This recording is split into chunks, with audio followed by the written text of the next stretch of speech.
আসসালামু আলাইকুম viewers, welcome back to সালসাবির Mustari kitchen. আজ আপনাদের সাথে খুবই লোভনীয় মজাদার একটি শুটকির রেসিপি শেয়ার করতেছি। যেই আপুরা এবং ভাইয়ারা শুটকি খুব পছন্দ করেন, শুটকি লাভারদের জন্য খুবই মজাদার, খুবই অল্প সময় বানাতে পারবেন। তো এখানে দেখুন, আমি এক বাটি পেঁয়াজ কুচি নিয়েছি, এক বাটি নোনা ইলিশ নিয়েছি, এখানে রসুন কাঁচামরিচ, এখানে আমি রসুন কাঁচামরিচ নিয়েছি।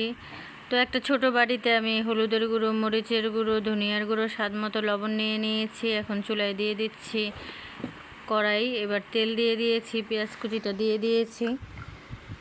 আপনারা অবশ্যই বলবেন তো আমি কি দেই নাই এই শুটকিতে, তাছাড়াই রান্না করেছি, তবু এত এত মজা হয়েছে, একবার রান্না করে খেলেই বুঝতে পারবেন।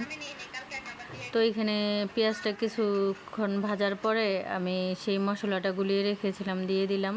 মানে এইভাবে একটু পানি দিয়ে গুলিয়ে রাখলে কাঁচা মানে মশলাটা আপনার বাটা মশলার মতো স্বাদ হয়।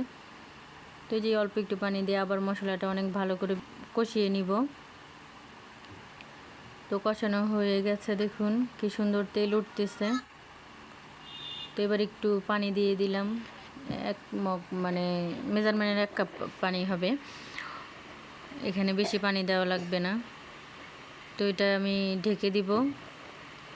এই যে বলক এসে পড়ছে, এখন আমি শুটকিটা দিয়ে দিচ্ছি। তবে এখানে কিন্তু আপনাদের একটা টিপস দিচ্ছি, নোনা ইলিশ রান্না করলে কিন্তু বেশি লবণ দেওয়া যাবে না, খুবই অল্প একটু লবণ দিতে হবে।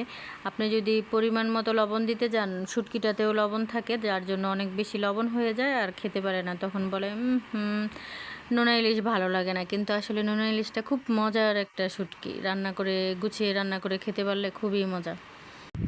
কষিয়ে নামিয়ে নিয়েছি, মাশাআল্লাহ দেখুন কত সুন্দর হয়েছে। এভাবে করে রান্না করে খেয়ে দেখেন, অনেক মজা হয়। আজকের মতো এখানে বিদায় নিচ্ছি, আল্লাহ হাফেজ।